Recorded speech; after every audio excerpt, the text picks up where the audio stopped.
Assalamualaikum warahmatullahi wabarakatuh. Selamat pagi adik-adik semua. Hari ini kita akan uh, pelajari tentang skill pemeriksaan fototoraks. Pemeriksaan fototoraks ini selalu kita awali dengan validasi, ya, kemudian verifikasi dan interpretasi. Dalam proses verifikasi, maka kita akan melihat pada foto ini. Pada proses verifikasi kita akan menilai apakah ada tercantum nama, kemudian usia, kemudian tanggal pembuatan foto. Jadi identitas, kemudian usia, dan tanggal pembuatan foto. Kemudian dalam proses verifikasi ini juga yang harus diperhatikan adalah marker, ya. Jadi marker ini apakah foto ini dibuat dalam posisi PA atau AP, atau marker yang menunjukkan bahwa ini adalah sisi kanan dan ini adalah sisi kiri. Kemudian apakah semua bagian dari foto ini sudah tercakup semuanya? Jadi semua bagian dari toraks ini akan tercakup semua atau tidak? Pada foto ini sudah tercakup semua. Kemudian apakah ada artefak atau tidak? Contoh artefak adalah misalnya penggunaan kalung atau ada kancing baju yang terproyeksi di dalam foto. Nah, itu harus dihindari. Kalau ada artefak, kancing baju atau kalung, maka foto itu harus diulang. Nah, kemudian dalam proses pembuatannya ini juga harus diperhatikan apakah terlihat foto itu goyang atau tidak. Ya. Nah, itu adalah bagian-bagian dari proses kita melakukan verifikasi. Apabila hal tersebut sudah kita lakukan, berarti dan tidak ditemukan hal-hal tersebut, kemudian identitas sudah lengkap, maka foto ini dinyatakan sebagai verified atau sudah terverifikasi. Nah, kemudian setiap foto itu juga selalu disertai dengan pengantar klinis atau surat pengantar klinis dari dokter penanggung jawab. Nah, itu juga harus disertakan dalam setiap proses verifikasi. Selanjutnya setelah verifikasi, kita akan melakukan langkah kedua yaitu validasi. Validasi artinya kita melakukan penilaian secara objektif terhadap foto yang sudah terverifikasi. Langkah-langkah kita melakukan validasi adalah kita melakukan penilaian penetrasi, kemudian menilai rotasi, menilai inspirasi, menilai ada tidaknya magnifikasi, dan kemudian menilai adanya angulasi. Nah, untuk yang pertama yaitu penetrasi. Penetrasi artinya kita menilai apakah sinar X itu cukup atau tidak masuk ke daerah objek penilaian atau di daerah toraks ini. Pada proses penetrasi yang dinilai cukup, maka toraks 1 sampai 4, ya, 1, 2, 3, 4 ini adalah yang harus terlihat. Sedangkan di bagian 5 sampai vertebrae torakal 5 sampai selanjutnya sampai 12 itu superposisi dengan daerah mediastinum, jantung. Nah, pada foto ini kita bisa nilai, ya, 1, 2, 3, 4 ini cukup jelas, sedangkan yang lain adalah superposisi dengan jantung. Nah, kemudian penilaian rotasi. Apakah foto itu mengalami rotasi atau tidak pada saat pembuatan, itu dinilai dari posisi prosesus venosus dengan tepi medial dari ujung clavicula ini simetris antara kanan dan kiri. Nah, pada foto ini kalau kita ukur dengan menggunakan penggaris, maka kita bisa lihat ukurannya adalah kurang lebih sama ya. Jadi antara tepi medial dari clavicula dengan proses venosus kanan dan kiri ini akan selalu sama antara kanan dan kiri. Nah, kemudian setelah proses menilai penetrasi, rotasi, kemudian kita menilai kecukupan inspirasi. Setiap pemeriksaan foto torak pada posisi PA, maka pasien biasanya disuruh untuk melakukan inspirasi dalam. Ukuran inspirasi cukup adalah apabila coste anterior ini berpotongan dengan mid diafragma persis di pertengahan diafragma. Jadi kalau kita hitung costa anterior adalah 1, 2, 3, 4, 5, 6. Nah, ini costa 6 berada di pertengahan titik potong dengan diafragma, berarti ini adalah inspirasi cukup. Kalau kita menghitung dari coste posterior, maka kita juga bisa menghitung dari posisi diafragma adalah sekitar coste 9 atau 10. Nah, kemudian penilaian berikutnya setelah kita menilai penetrasi, rotasi, inspirasi, kemudian kita menilai magnifikasi. Magnifikasi artinya bahwa foto yang dibuat itu bukan merupakan proses magnifikasi karena posisi. Misalnya pada posisi AP itu terjadi magnifikasi, pada posisi PA jantung ya, pengukuran jantung ya, itu dalam kondisi normal ini tidak terjadi magnifikasi.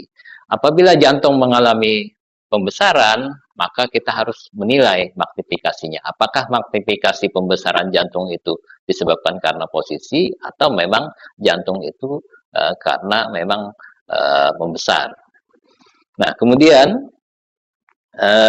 yang kelima, setelah kita menilai penetrasi, rotasi, inspirasi, magnifikasi, angulasi, maka kita menilai angulasi yang terakhir, yaitu bahwa clavicula ya, ini overlay dengan coste ketiga posterior.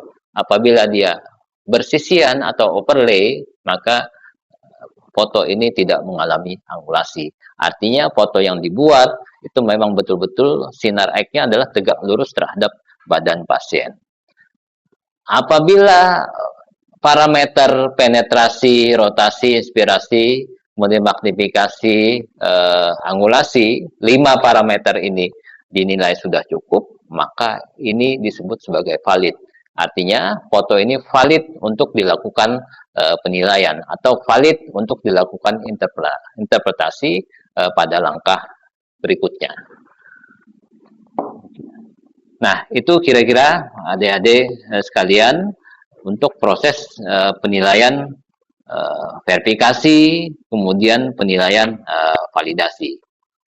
Sekarang kita akan masuk ke penilaian interpretasi. Untuk masuk ke interpretasi, kita harus memahami radioanatomi. Ya. Radioanatomi, kafum torak ataupun daerah torak, mulai dari dinding torak sampai ke organ-organ yang berada di dalam kafum torak. Anatomi normal fototorak itu kalau kita lihat dari dinding torak, maka kita akan melihat jaringan lunak.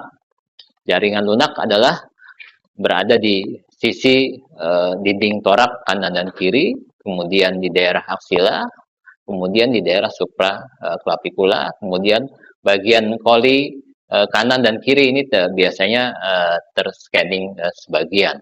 Itu adalah bagian-bagian jaringan lunak.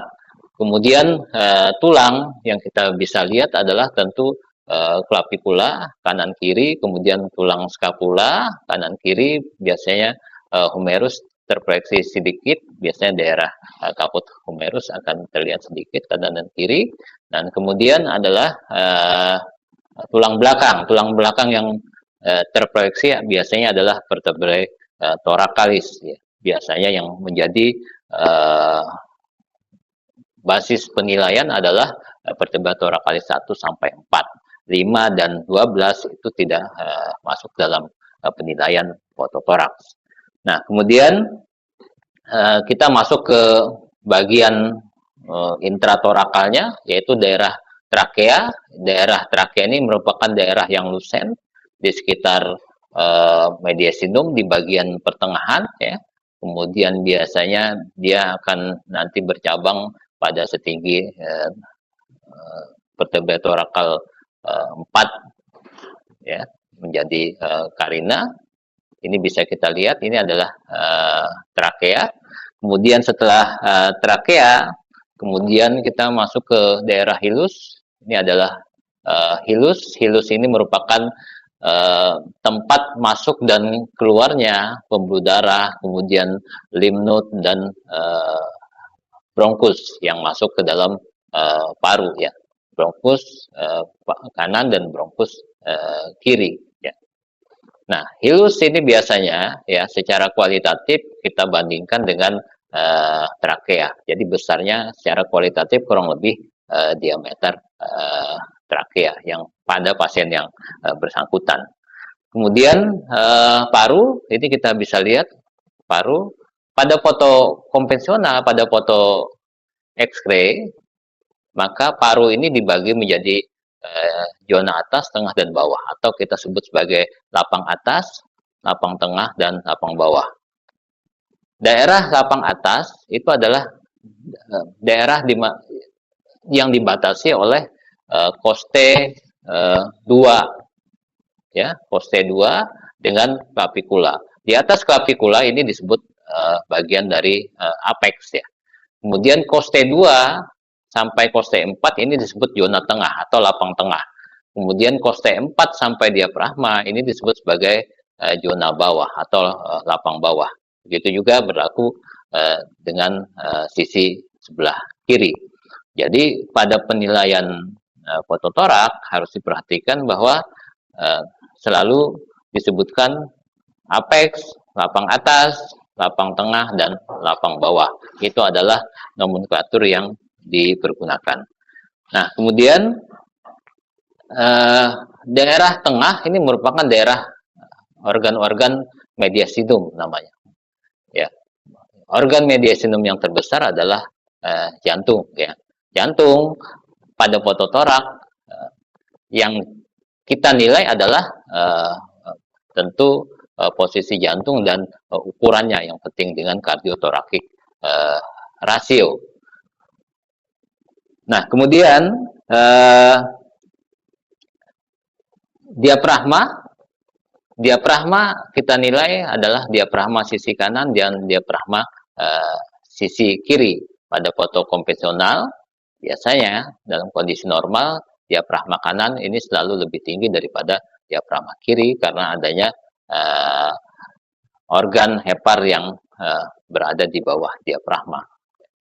Nah, kemudian diafragma sisi kiri harus diperhatikan, biasanya di bagian bawahnya itu adalah udara dari gaster.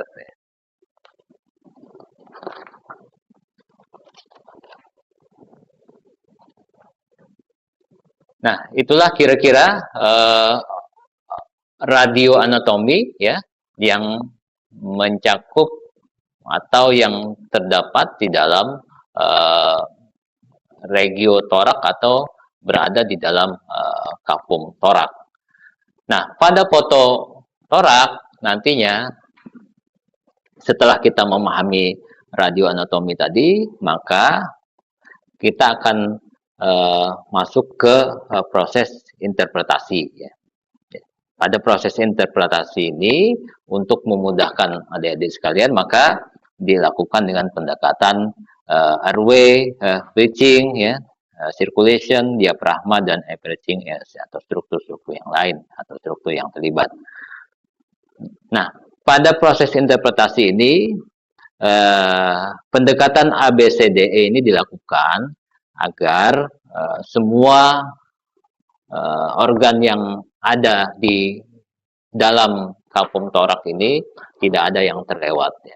Sehingga apa? Sehingga memudahkan bagi kita untuk melakukan penilaian atau mengingat kembali bagian-bagian mana saja yang tidak atau belum termasuk di dalam interpretasi kita. Kita mulai dari airway, ya, atau jalan napas. Nah, dalam proses penilaian, trakea ini selalu menjadi organ yang dinilai pertama, ya. Jadi trakea, bagaimana menilainya kita sebutkan, trakea berada di tengah, ya. Tidak ada penarikan, ya, ke satu sisi atau tidak ada pendorongan ke satu sisi yang lain, ya. Kemudian trakea ini biasanya bercabang menjadi bronkus kanan dan bronkus kiri, dan percabangan antara bronkus kanan dan bronkus kiri ini disebut sebagai karina. Biasa setinggi vertebrae torakal 4, ya. 1, 2, 3, 4, ya. Jadi kurang lebih ini, ya. Nah, kemudian setelah itu kita menilai bagian yang kedua, yaitu paru, ya, breathing, ya. Paru ini kita nilai densitasnya atau lusensinya, ya. Lusensi ini dinilai dari adanya corakan bronkopaskular, ya. Setiap paru kanan dan paru kiri ini selalu dialiri oleh pembuluh darah yang bisa dilihat dari hilus ke perifer, yang menunjukkan adanya aliran-aliran opasitas bentuk linear seperti ini. Ini adalah corakan bronkopaskuler yang dalam kondisi normal ini mengisi kurang lebih 2/3 bagian paru kanan maupun paru kiri, ya. Dalam kondisi normal, corakan bronkopaskuler ini seperti pada gambar ini, ya, pada foto torak ini. Nah, kemudian apakah ada opasitas atau densitas yang berlebih yang mengisi paru kanan maupun kiri, ya. Kemudian apakah di daerah mediastinum ini juga ada densitas yang berlebih atau tidak, itu akan jadi salah satu penilaian kita. Nah, kemudian di daerah hilus kita akan menilai apakah hilus ini tadi dengan kualitatif kita tentukan ukurannya kurang lebih trakea, apakah di sini ada pembesaran atau tidak, ya, terutama di daerah hilus kanan. Hilus kiri ini biasanya superposisi dengan bagian jantung. Nah, kemudian pleura itu kita nilai dari setiap tepi dari sisi kanan maupun sisi kiri, kemudian di sekitar sudut sinus costophrenicus, ya, kanan dan kiri ini kita lihat apakah ada opasitas yang menutup kanan maupun yang kiri, ataupun sudut di cardiophrenikus kanan dan kiri apakah ada opasitas yang menutup. Itu adalah salah satu kita untuk menilai pleura. Kalau ada opasitas, itu nanti kita pertimbangkan apakah itu suatu penebalan ataukah itu suatu cairan. Nah, kemudian setelah itu kita nilai jantung, ya. Jantung yang penting pada fototorak adalah penilaian ukuran jantung. Ukuran jantung dinilai dengan rumus kardiotorakik rasio atau CTR. CTR itu dibuat dengan membuat garis tegak lurus, ya, yang melewati proses venosus, ya, kanan dan kiri. Kemudian kita tentukan batas terjauh sisi kanan, ya, ini sebagai nilai A. Kemudian batas terjauh sisi kiri ini adalah nilai C. Kemudian dibagi dengan diameter kapum torak yang terlebar. Nah, hasil A ditambah B tadi ya, dibagi dengan C dikali 100% itu adalah kardiotorakik rasio. Bisa dalam bentuk persentasi, bisa dalam bentuk perbandingan. Ya. Lebih dari 50% itu dianggap kardiomegali atau lebih dari 0,5. Nah, kemudian setelah kita menilai jantung, kita lihat daerah mediastinum yang lain. Daerah mediastinum yang lain itu adalah daerah sekitar trakea, ya. Kemudian di atas jantung di sekitar aorta ini adalah daerah-daerah mediastinum. Apakah ada pelebaran atau ada opasitas di sekitar mediastinum ini, ya. Nah, kemudian setelah kita melihat jantung, kalau dalam kondisi normal tentu pembuluh-pembuluh darah yang ada di sekitar ini ya tidak mengalami pembesaran atau pelebaran. Akan tapi apabila jantung ini mengalami pembesaran jantung, CTR-nya lebih dari 50%, maka kita harus melihat efek terhadap pembuluh darah di sekitarnya, terutama adalah vena pulmonalis, ya, vena pulmonal yang biasanya tegak lurus dari sekitar hilus di sisi kiri. Apabila ada dilatasi dan terus ya ke arah superior, ke arah atas, maka kita sebut sebagai sepalisasi. Jadi setiap penilaian jantung apabila ada pembesaran jantung, CTR lebih dari 50% misalnya, atau CTR lebih dari 0,5, maka kita akan menilai pembuluh darah vena pulmonalis, karena akan menentukan apakah sudah terjadi bendungan paru atau belum terjadi bendungan paru. Nah, kemudian setelah kita menilai jantung, kita masuk ke diafragma, ya, diafragma sisi kanan dan diafragma sisi kiri, ya. Diafragma sisi kanan ini selalu lebih tinggi daripada sisi yang kiri, ya. Kemudian diafragma ini dengan sisi lateral ini membentuk disebut sebagai sudut costophrenicus, dengan jantung disebut sudut cardiophrenikus, ya. Kanan ya, kanan dan kiri. Kanan dan kiri ini selalu kita nilai, ya. Nah, kemudian diafragma bentuknya selalu bentuk dome seperti ini, kubah, ya.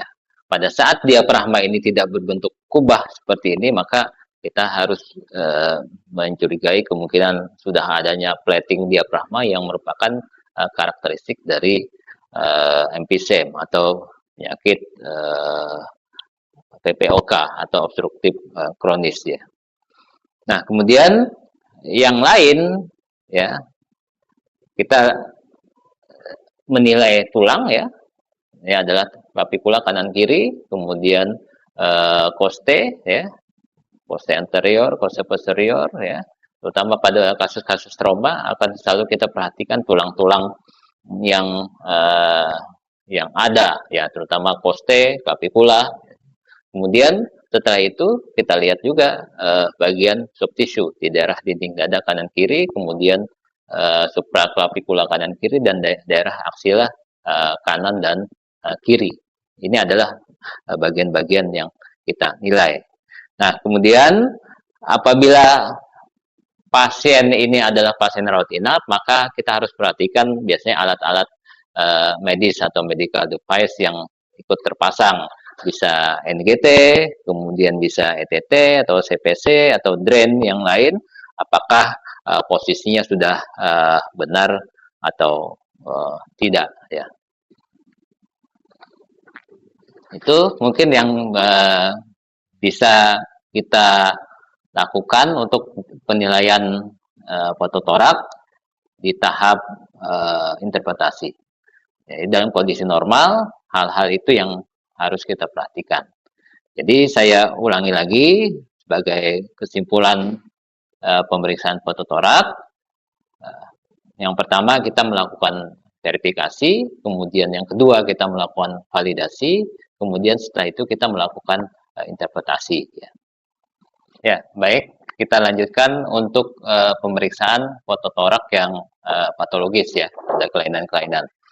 Ini kasus yang pertama, ini adalah setelah kita melakukan verifikasi, validasi, dan itu sudah kita lakukan, maka kita masuk ke interpretasi.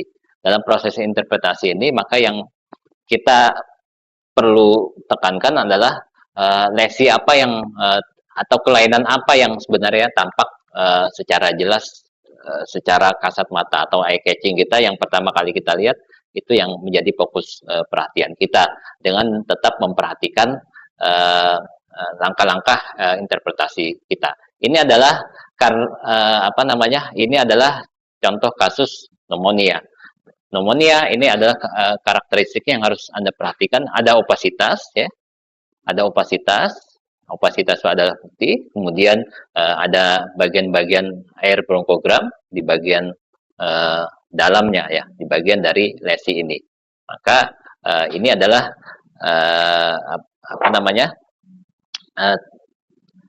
karakteristik dari pneumonia. Apabila lesi itu batasnya tidak jelas seperti ini misalnya, maka ini adalah kita sebut sebagai bronkopneumonia, ya. Kemudian apabila lesi tersebut ternyata menimbulkan loss of volume atau pengurangan volume, maka itu adalah kita DD dengan atelektasis yang memiliki gambaran seperti pneumonia, ya. Nah, kemudian yang berikutnya, opasitas dalam bentuk infiltrat. Infiltrat adalah lesi-lesi yang batasnya itu tidak jelas, ya. Posisi infiltrat itu bisa di lapang atas, apek, lapang tengah, lapang bawah.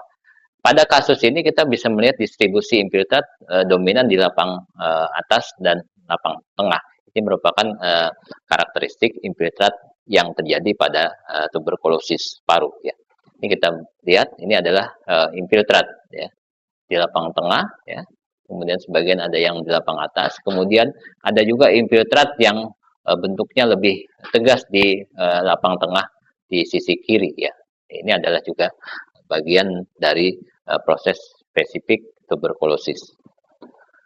Kemudian yang berikut adalah apabila infiltrat itu berbentuk noduler kecil-kecil kurang dari 1 mili, ya, kemudian tersebar diffuse dari atas sampai bawah, kemudian paru kanan dan paru kiri, maka ini kita sebut sebagai infiltrat miliar atau kita sebut sebagai miliar.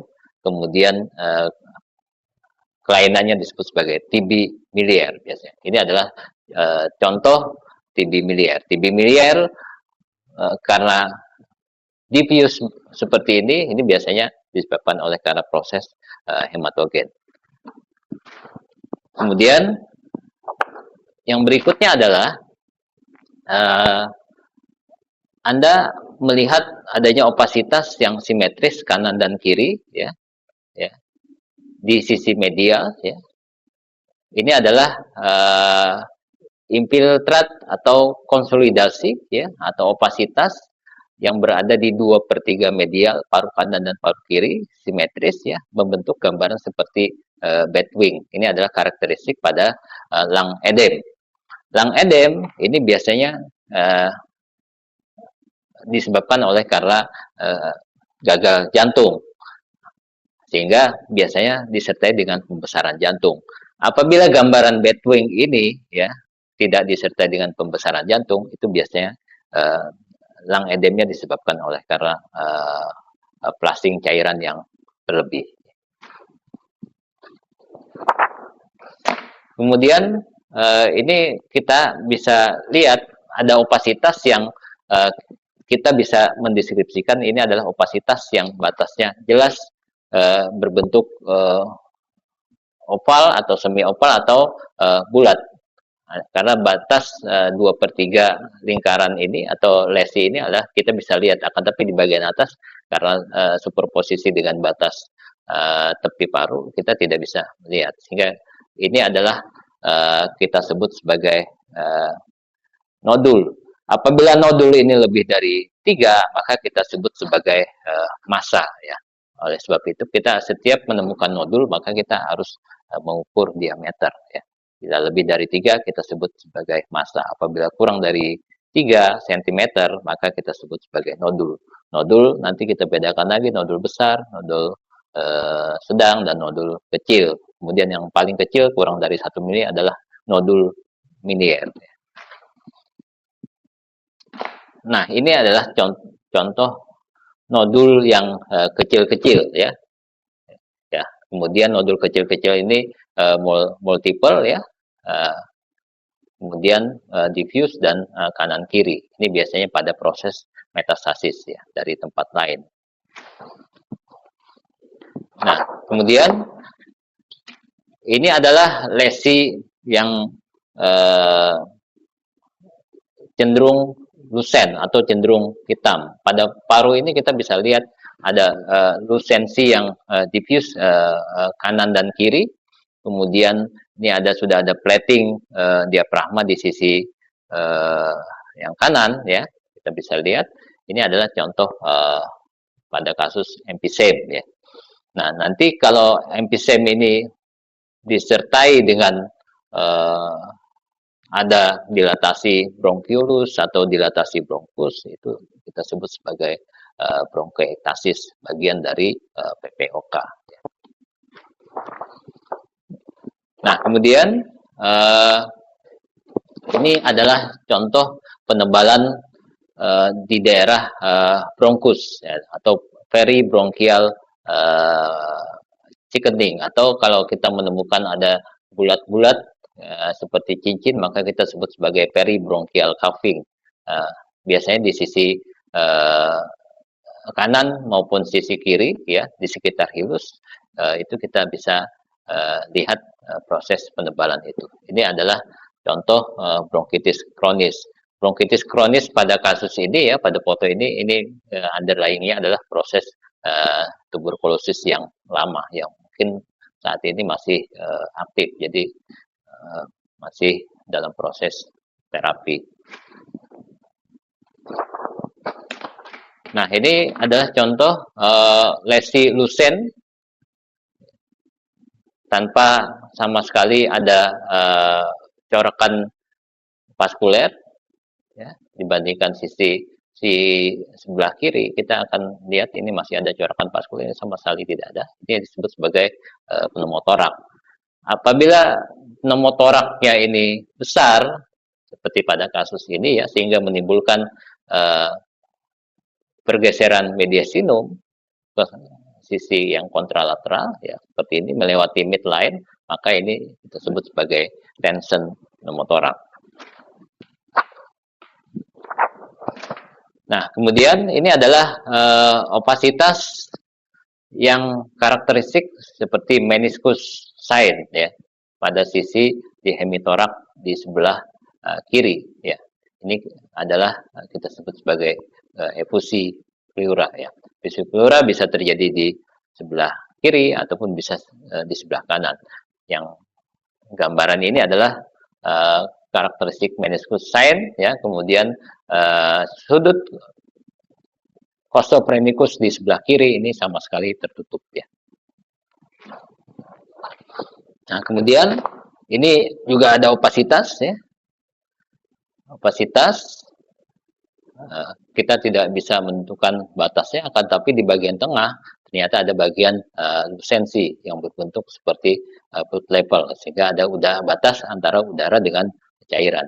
Ini biasanya pada kasus abses ya. Baik, demikian yang bisa saya sampaikan pada hari ini pada proses pembelajaran skill pembacaan fototorak. Semoga bermanfaat. Selamat belajar pada adik semua. Terima kasih. Assalamualaikum warahmatullahi wabarakatuh.